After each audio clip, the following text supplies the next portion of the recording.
composed of many different kinds of beliefs and believers. Depending on who you are and where you're from, certain beliefs will seem quite natural, and others will not. The world, by and large, has become a more tolerant place than it used to be. But even so, or perhaps for this very reason, there are people who possess beliefs of such fantastical magnitude we can scarcely think they are serious. And yet they are. Deadly serious. We've got to keep going. We're almost there, I'm sure we are. I think we'd better turn back while we still can. Why? You saw the evidence with your own eyes, didn't you? Why do you keep calling it evidence? That guy is a crackpot. And if we keep going, we may never come back.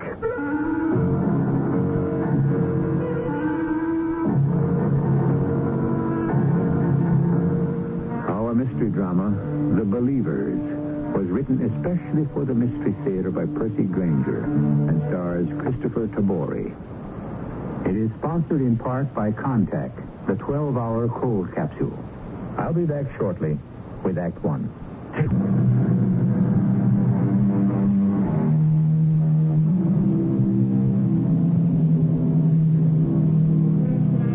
Someone once said that people believe only in the commonplace, that which they are accustomed to see.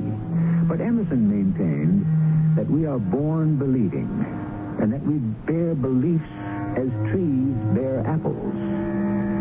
Some feel that you can even measure the depth of a person's soul by the magnitude of his belief. But belief is like most other things. Too much of it can be a dangerous thing. We're in a modest country house on the outskirts of a town in the Midwest. Mother, I'm home. Mother, are you in the kitchen? Huh. Mom, where are you?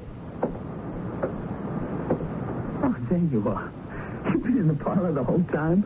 You were sitting so still, I didn't even see you. Well, why didn't you answer me? Shh. Mom, what's the matter? Be quiet. I'm waiting.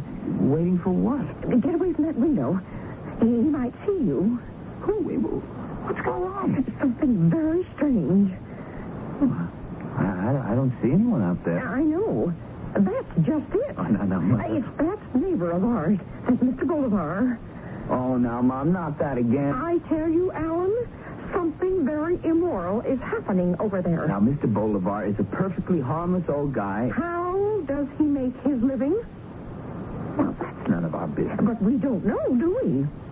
At least you have an honest job. You leave the house at a decent hour each morning and come home from the factory at a decent hour each evening with a decent day sweat on your brow. Mr. Bolivar never leaves his house at all. Well, maybe he works at home. I mean, we see him out in the garden a lot. You do not make a living with a garden. Maybe not. But I sure wish I could get our lawn to grow like his does. Look how green and thick he gets his grass to come in. Yes, just like a cemetery. He's probably got people buried in it. Oh, Mom, you've got to stop spending so much time peeping down the road at his house. I'm not peeping.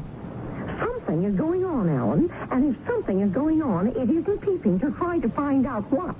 You spend your whole day at this window. It's not good for you, Mom. Listen to me. It's happened again. What? A woman came to Mr. Bolivar's house.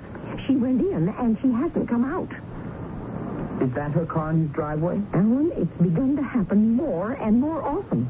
People drive up to Mr. Bolivar's house, they go in, and that's the last they are seen. They probably leave at night. That's what we thought. But I found out this morning that's not true. But their cars are gone. We've heard them drive away, or you've seen them. Do you remember those people who came yesterday?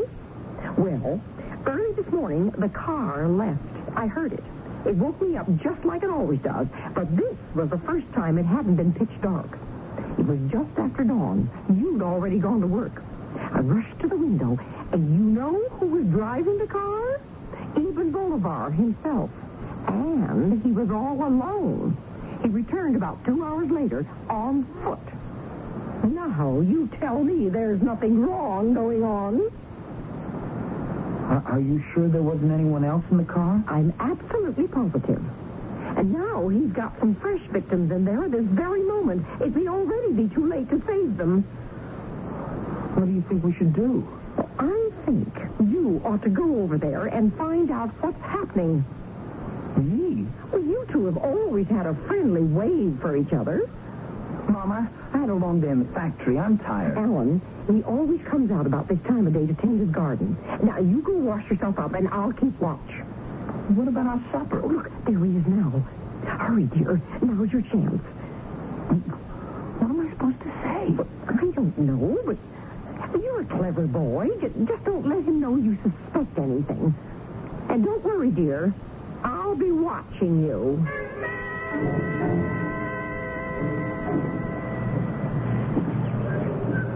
Hello, Mr. Bolivar. Oh, good evening, Alan. How are you? Well, I'm just out for a walk. Oh, really? I've never noticed you were in the habit of taking an evening constitutional. Oh, it's my mother. She thought it would be good for me. She doesn't think you get enough exercise on that assembly line, huh? I guess not. How is your mother these days? Oh, she always seems to find something to do. Well, my mother was the same way. Yet I suspected she wasn't really happy. In fact, when I began to look around me, I discovered that to be true about a great number of people. We find 100 different ways to distract ourselves from the simple fact that we are discontented. Do you know why we're discontented, Alan? No, why? Because our lives are in the hands of other people. Our employers, our parents, and most of all, the government. People in positions of authority, ready to bend our lives to their whims. I think I'm pretty happy. Are you? Really? I don't think so. Why not? You seem, preoccupied, bothered by something. Oh, no. I'm not at all. Well, so you say. And yet you aren't looking at me as you speak. Why, I was just looking at your lawn. I've always admired how you get your grass to grow in so thick. And I've tried reseeding our yard several times. It just never comes out like this. I think you're evading the issue, Alan. Well, sure, I could be happier. Who couldn't? I mean, I'd like to find a girlfriend. I'd like to get a raise in my salary so I could afford some of the things I've always wanted, like a motorboat, camper bus. Alan, these aren't things that make a person happy. They're simply further distractions. You seem pretty happy. Oh, I'm even more discontented than most. But I am doing something about it. Really? What's that? Well, let's say I have a belief, an abiding faith. In God? Oh, of course, in God, but there's something else as well. What? That we can improve upon the life we've all been forced to lead. I sometimes wonder how. I guess I could use a little belief, too. Could you? If I thought it would help. Well, not everybody is capable of belief. Why not? Well, a great belief requires a great man. For there are those who would ridicule you. There are those who would ostracize you for what you believe. Could you abide such things? Yeah, I mean, if I really had something to believe in, I guess I could. But can you believe, Alan? Can you really believe in something almost beyond comprehension, and yet so wonderful, so joyous, that the mere thought of it makes you determined to take control of your own life and free yourself from your discontent once and for all, huh? Yeah, if that's what it would do, I mean, why not? And for such a reward, would you even be willing to run the risk of death? Death? Huh. There may be those who would kill you for your belief. Well, that's a whole new ballgame. Now, I don't know. Well, how great is your capacity for belief? Is it as strong as the desires of your heart? That's the truly happy person, Alan. The one who has the courage to follow his vision. Just what is the vision? Nothing less than the chance of a new life. I like you, Alan. I trust you. You're young, you're strong, and like so many of us, you have a native intelligence that is wasted in your present situation. Well, thank you. Can you come over to my house this evening? I'm holding a meeting. What kind of a meeting? That I will tell you when you come. I think when you hear what I have to say, you'll have no qualms at all. Okay, Mr. Bolivar. Well, I'll see. Fine. Oh, about your lawn. I think the reason you're having difficulty is that you're underestimating the properties of the soil. If one will only appreciate its potential, there's no limit to what the earth can yield.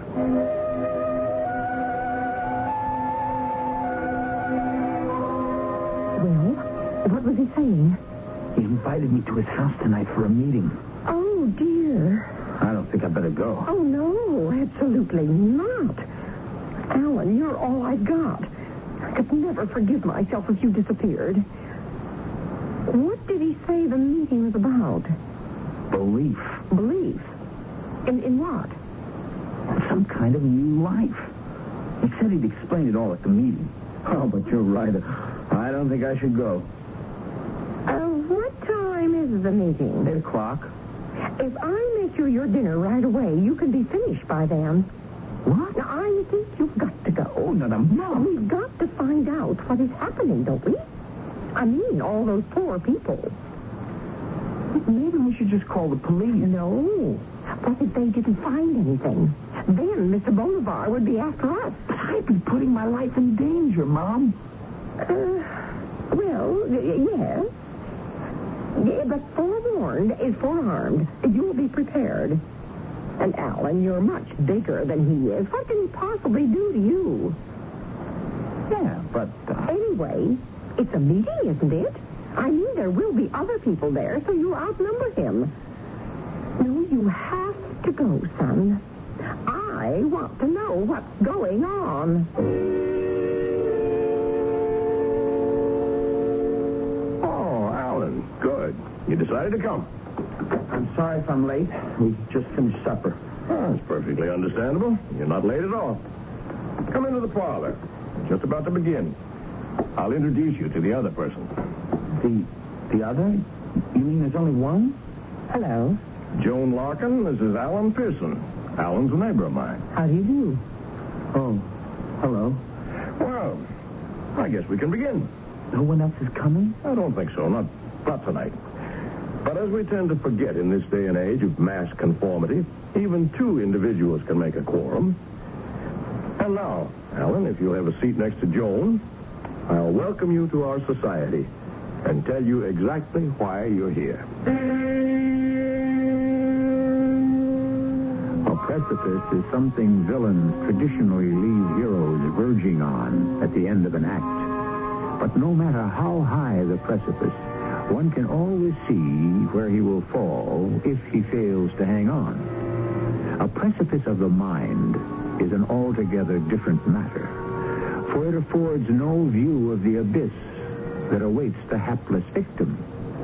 We'll find out what kind of a precipice Alan's mother's curiosity has landed him on when I return with Act 2.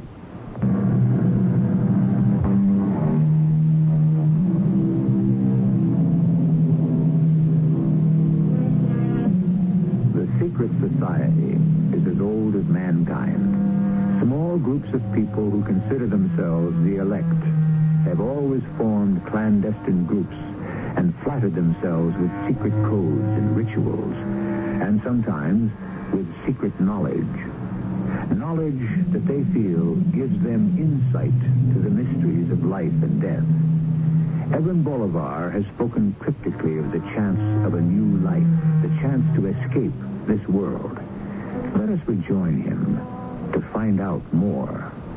Are you sure we shouldn't wait until more people show up? Oh, there won't be any more people tonight, Alan. It's just you and Joan. What kind of society is this? Doesn't he know, Mr. Bolivar? Not yet, Joan. You mean you do? Of course. Joan has traveled a great distance to be here tonight. All the way from Lipitsky, Ohio. I don't ever want to hear that name again. You know what's going to happen? Of course I do. That's why I'm here. Now I'm going to have to wait. I'm sorry, Joan. Your intended partners had a last-minute change of heart. That happens frequently under the circumstances. It's to be expected. They can't be blamed, and there's nothing to be done about it. But you'll have to give Alan time to think about it. And I'm all ready to make the journey now. Well, that'll be up to Alan. What kind of journey are you talking about? What's the name of this society? We call ourselves the Hollow Earth Club. The Hollow Earth Club? Mm-hmm. You mean you think the Earth is hollow? We don't think so, Alan. We know it is. We have proof. This is the other world I was speaking of. It's not somewhere off in space or in the heavens.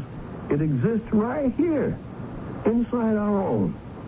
It's a civilization of people superior to us in every way, technically and culturally. They live deep inside the earth, in towering cities of shimmering crystal. Mr. Bolivar, excuse me. But, I mean, are you serious? Where did you ever get a notion like this? The notion has been around for centuries. There are references to the civilization of Hollow Earth in texts dating back to ancient times. The ancient Hebrews and Greeks knew of its existence. Oh, but those were just myths. Many governments have mounted expeditions to try to go into Hollow Earth. During World War II, the Germans sent a specially outfitted U-boat into the Arctic. The boat never returned. Every government-sponsored expedition has met with disaster. Why? Because governments are only interested in interfering and taking over. The Hollow Earth people do not approve of the mess we've made of surface Earth and want no part of it. That's why they've chosen to stay underground. If these people don't let government expeditions into their domain, well, what makes you think they'll let you go down there? That, Ellen, is the chance we take. That is the risk I spoke of this afternoon. It's very important that we make the journey with compassion and understanding. They must know that we respect them and have no desire other than to flee the same world they once did. You still look skeptical. Why, it's a pretty fantastic theory. No, Alan, you're wrong. Oh, but everyone knows the Earth is solid as a rock. Joan, I guess we're going to have to show Alan our proof, aren't we? You mean you have proof? 30 years ago, modern man came into actual contact with these wondrous people. Someone's actually seen them? Yes. How? There are large openings at the north and south poles that lead into Hollow Earth. These openings are normally obscured by snow and ice, but Alexander Hobbs, an Arctic explorer, discovered one of them in 1946. He left an account of his visit in a secret diary. It gave me the proof I'd been looking for, and that's when I moved here. Why here? We'll get to that in a moment. If you'll excuse me, I'll fetch Hobbs' diary, and you can hear for yourself what he discovered. Miss Larkin? You can call me Joan. Are you seriously planning to go look for this place? Yes. Why? Oh, it doesn't really matter why. Mr. Bolivar said you drove all the way here from Ohio. No, I'd rather not talk about it. Right now, my concern is where I'm going. Not where I've been. But you don't really believe you're going to find a civilization of advanced people in the middle of the earth, do you? I believe there's got to be a better world than this one. Was it a man? What? Was it a man? Is that why you're so unhappy? That's none of your business. Here we are. Now, this is Admiral Hobbs' secret diary. Just give me a minute to find the relevant entry. Here we are. The date is May 24th, 1946. My ensign and I were taken from our sled, which we'd used to make the first part of our descent into the crevasse. We were then boarded on a small platform-like conveyance with no wheels. It moved us deeper into the earth and finally toward the glowing city with great swiftness. Soon we arrived at the large building of a type I'd never seen before. It was constructed of a crystal-like material. Our hosts were, for the most part, blonde and extremely pale-complected. They received us cordially because they knew we came with no malice. That sounds like something out of Buck Rogers. It does indeed. And where'd you get that diary from anyway? It was entrusted to me by a survivor of the expedition. It goes on to describe in detail the nature of the life there. In all respects, an ideal existence. Are we going to have to go all the way to the North Pole? No. No, as I mentioned, I moved to this part of the country for a reason. Beneath the fields around our houses here, there's an extensive cave system. I spent 3 years digging a tunnel to those caves, the entrance to which is in this very room. Where? Well, you may see for yourself. If you just give me a hand with this rug, huh? Now, if you'll look carefully, you'll notice the floorboards have been cut to create a trap door. Look. There it is, the entrance to Hollow Earth. I have hard hats, lights, and boots, everything you'll need for the descent. Why do you keep the entrance hidden? I may be paranoid, but I am convinced that the people of Hollow Earth have their eye on us at all times. Our success depends on their goodwill. And that, in turn, depends on our discretion. And you think this cave system will lead you to Hollow Earth? Just like those holes in the Arctic? I know it will. A great many members of our society have already made their descent. And not a single one's returned. Oh, there could be another explanation for that. I don't think it was a good idea to try bringing Alan into our club, Mr. Bolivar. He's not taking any of this seriously. Mr. Bolivar, just what is in this for you? Nothing. What's the catch? The members of your club have to pay some enormous sum of money or sign over all their worldly possessions to you before they can go for a ride in your magic tunnel? My only intention is to help people to a chance for a better life. I don't ask for anything in return. Or what would you do if I decided not to go? Nothing. But I know your secret. It's no secret, Alan. It's true, we don't seek publicity, but the reasons for that should be obvious. Naturally, people would think we were crackpots. And if I say no? Well, that's up to you. You mean I could leave? All I would ask is that you be discreet about what you've learned this evening. Well, okay then. I think I'll just go home. All right. But what's going to happen to Miss Larkin? I'm going down. Alone? But doesn't it bother you that all those other people have just vanished down there? No. Mr. Bolivar, you're not going to let her go down there by herself, are you? Oh, I'd feel much better about it if she were accompanied, of course. But you won't stop her? No. What's the matter, Alan? You having second thoughts? I don't think it's right she should go down there alone. I can take care of myself. No, Joan. Alan's right. But he doesn't believe. Well, perhaps not yet.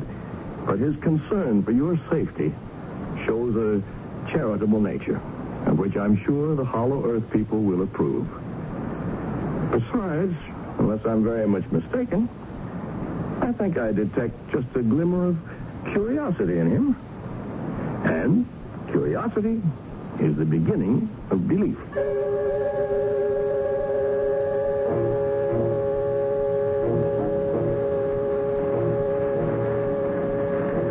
How you doing? I'm all right. This is something, isn't it? I've lived here all my life and never knew about these caves.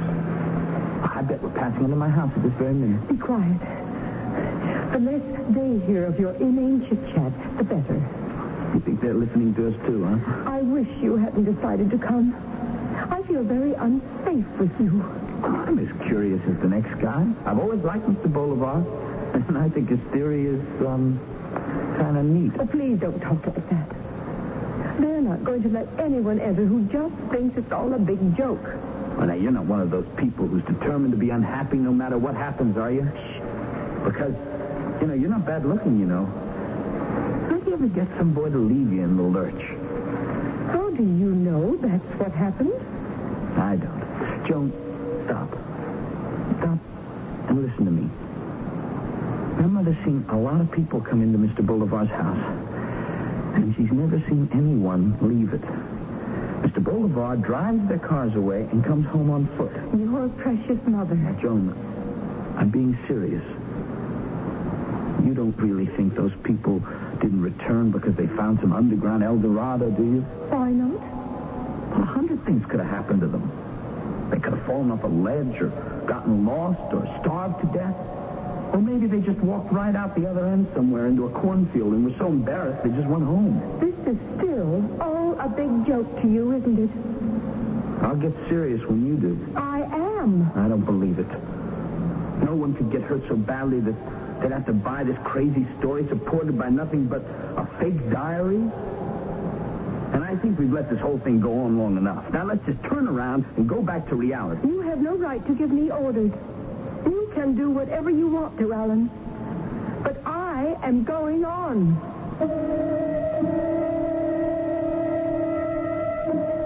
Chauncey Depew once declared that it hurt more to have a tooth pulled than a belief destroyed, because there is no such thing as Novocaine for the mind. Clearly, Joan Larkin is determined not to have Alan Pearson play dentist to her belief that the answer to the ills of the world is to escape to some legendary underground kingdom. On the other hand, I may have used the word legendary with ill-advised haste, for as fantastic as the Hollow Earth Club may seem, can we be certain that their journey will come to naught? I'll return with our concluding act in a few moments.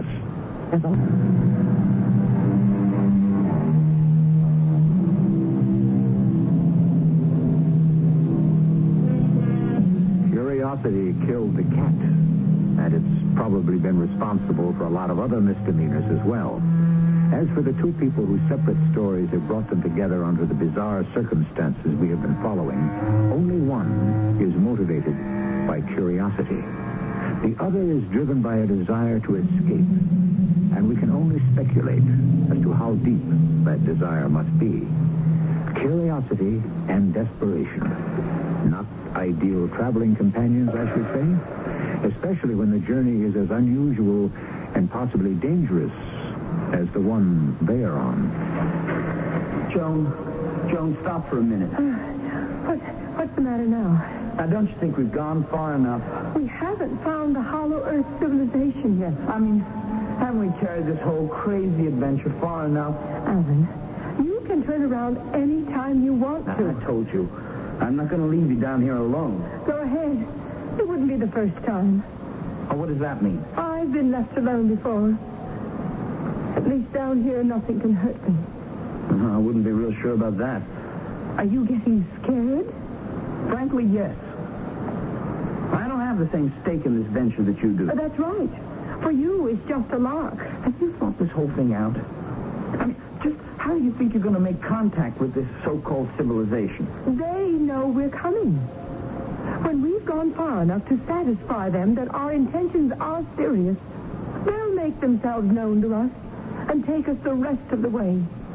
How do you suppose these crystal cities function, huh? I don't know. I mean, what do they eat? Plants can't grow without sunlight. Life can't exist in total darkness. Please stop talking like this. If you sneer at them, they may not let us in. Suppose I don't stop. What do you mean? Suppose I don't stop sneering. Hey, you Hollow Earth people, here we come, ready or not. Stop it! They'll hear you. Well, that's the idea. I mean, what if I get them really riled up? Will you turn around and come back then? No. You have no right to do this. Oh, they may decide to get nasty on... Joan, wait a minute. I'm going on. Joan, okay. Wait up. Oh! Hey, you all right? Oh, I just tripped, that's all. Oh, almost got me, too. Hey, there's something here. What is it, anyway? Shine your light over. Oh! Oh, my gosh. It's a body. Stay back. Let me see if... Is he? Yes. He's dead. Oh. Are you all right? Shine the light on his face. Joan. Please. Oh, it's Mr. Franklin. You know him? I met him at one of our meetings. He was a member of the Hollow Earth Club? Yes. I wonder what happened. Oh, he must have slipped and struck his head. Yeah, look, we've got to get back up and report this. No, I'm going on. Now, Joan... I've come this far. I can't turn back now. He needs to be given a decent burial. He is buried. And as for decent, this is as decent a burial as he would ever get. He was all alone in the world, too.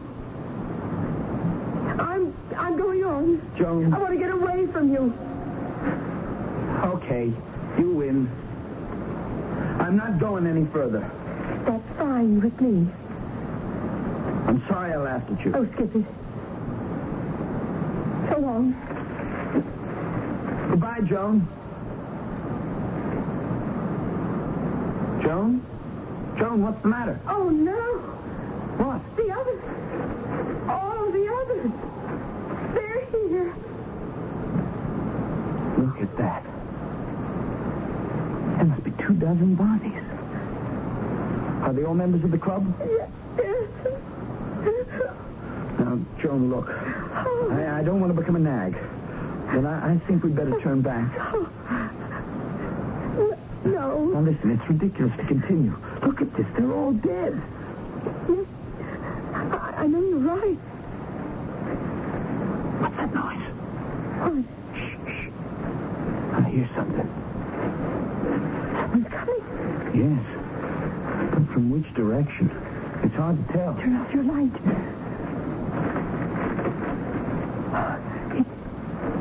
It sounds like they're behind us. Look, there's a light. Hello? Somebody there? Mr. Bolivar? Alan? Joan? Whoa, I didn't expect to catch up with you so quickly. Why are you coming down now? I thought you were going to wait until the last of our members came. I was, but I'm afraid I had no choice. I just had a visit from the police. The police? What did they want?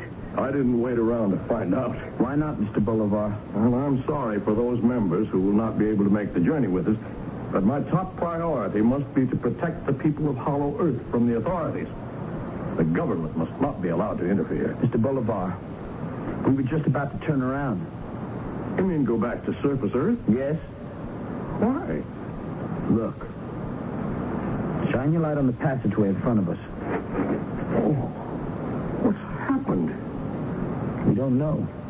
But they're all dead. But these are all of us. Oh, the fools. I told them over and over that purity of intent was absolutely necessary. Oh, you don't think Well, that... clearly the people of Hollow Earth did not want them to go any further. You think they were killed by your super civilized underground people? Even civilized people have the right to defend themselves. Well, Alan, if you had any lingering doubts about the existence of the world into which we are descending, this should certainly dispel them. Is Joan all right? Yes, I think so. Good. Then let's push on. Push on. You intend to keep going? Of course. I'm sorry, Mr. Bolivar, but Joan and I have changed our minds. You have? Joan, is that true? Yes.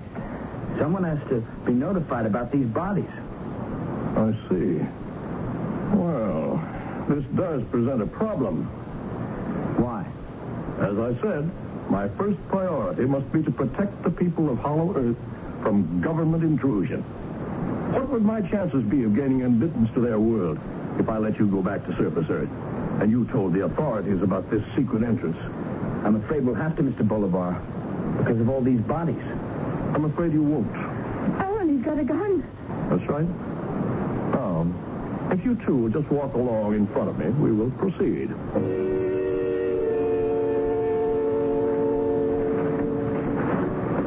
Do you suppose the people of Hollow Earth are going to want someone in their midst who carries a pistol? They'll understand that it was in their best interest, Alan.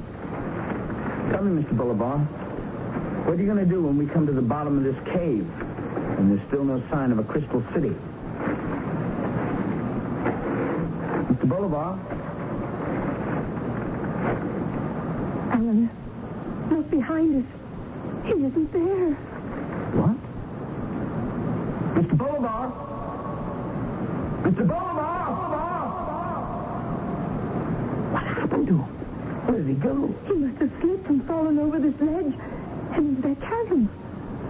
Oh, he's gone for good then. Look.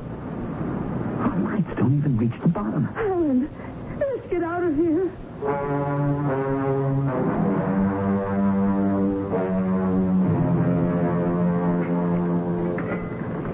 Yeah, give me a hand. Thanks. Oh, the police must have left. We better call them back right away. Wait, before you do, Alan, I want to go. Why? I don't want to talk to the police. I don't want to have to give them a statement. Joan, you're not in some kind of trouble, are you, with the law? No, it's not that. I just don't want to talk about why I was here. Well, where are you going? Home. You know, Joan, if you wanted to stick around here for a while, I mean... No. Thank you, Alan. But I think I'd better go. Well, maybe I could come and visit you sometime. It's a long drive. Well, I wouldn't mind. You wouldn't? No. Well, I'd like that. Poughkeepsie, Ohio, right? Yes. I'll give you a 15-minute head start before I call the police. Thank you, Alan.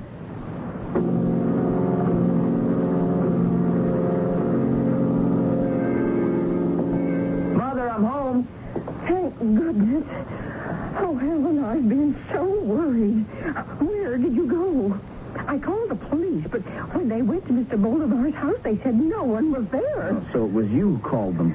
Are you all right? Oh, look at you. You're all covered with dirt. What happened? I'll explain in a minute, Mom. I have to call the police. Why? Alan, where's Mr. Bolivar? He's dead. Dead?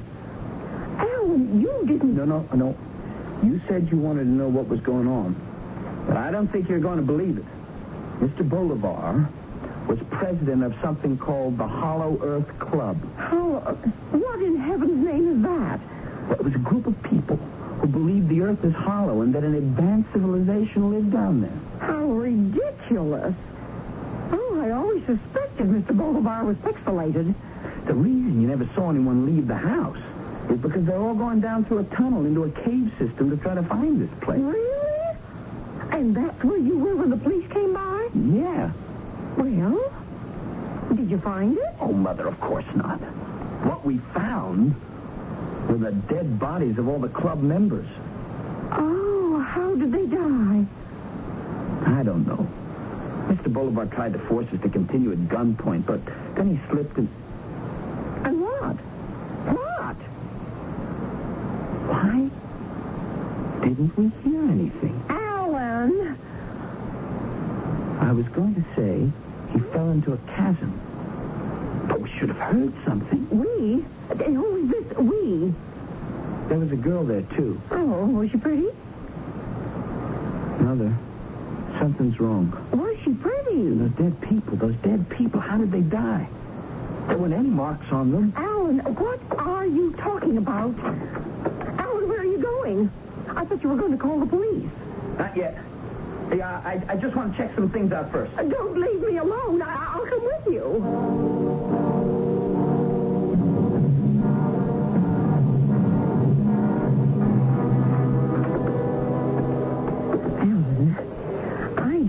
We should just go into Mr. Bolivar's house like this. There's no need to lower your voice, Mother.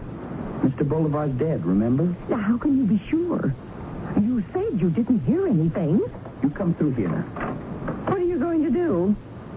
I want to go back down in that cave and have a closer look at those bodies. Now, help me move back this rug. Oh, Alan, why don't you just let the police take care of this? I want to see for myself. There we are. What? There's a trap door. It leads to the tunnel that takes you into the cave. Now, Mr. Bolivar said it took him 3 years to dig it. What? What's the matter? Mother. The tunnel. It's gone. You mean someone filled it in? The earth. It's packed solid. It's like there was never a tunnel here at all. Are you sure you have the right trap door? Of course I do. Well, looks to me like someone doesn't want you going back down there. Who? Well, gracious dear, I don't know. But we just came up through that tunnel 10 minutes ago. How could anyone have filled it in so quickly? Don't look at me, Alan. I've been at home all night. Mother, what if Mr. Bolivar was right?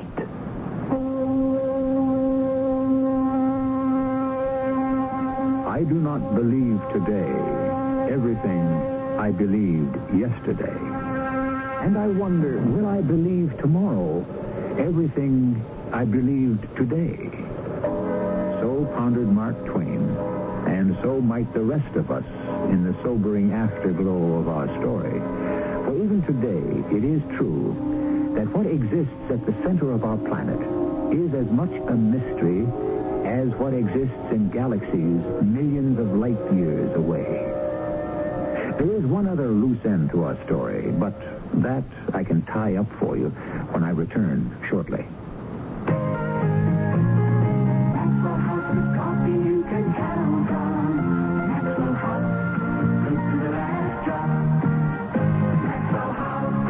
Good morning. Good company. Maxwell House, coffee you can count on. Always smells good, always tastes good, always good to the last drop. Good coffee. This is Mary Tyler Moore, and I want to tell you about a very special place. A place which can help you cope in this ever-changing world of ours. It's the library. At the library, you'll find all the information you need to keep up with current issues, career opportunities, economic changes, and all the new technology. The library even has programs for every age group. Check out the library. That's where you'll find a lot of success stories. A public service message from the American Library Association and this station.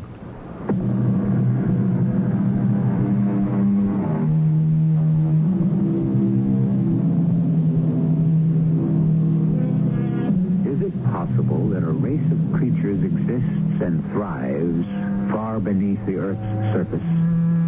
The possibility is a slim one. There is tremendous heat and pressure exerted on the Earth's core.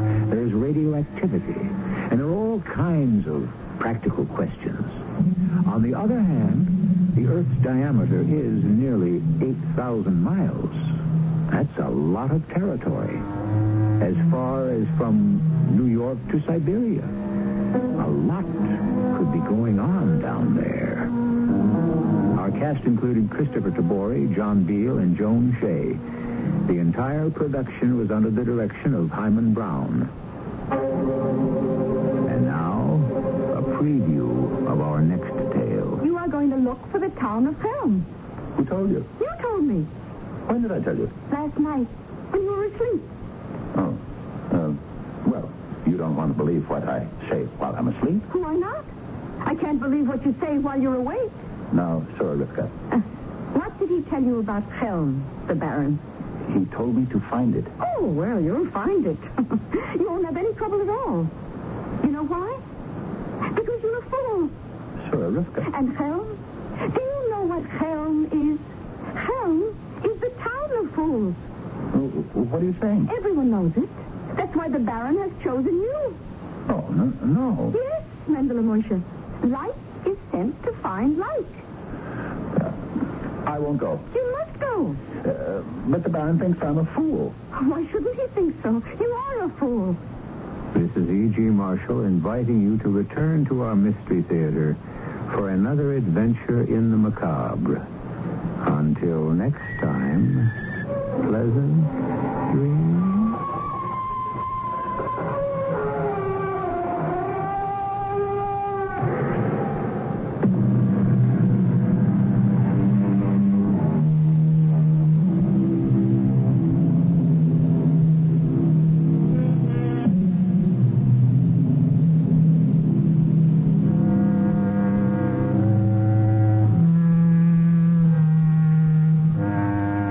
At ADP, we understand the importance of building the right team and offer the data insights to help. Just as importantly, our AI technology helps you pay the team accurately. Grow stronger with ADP: HR, talent, time, and payroll.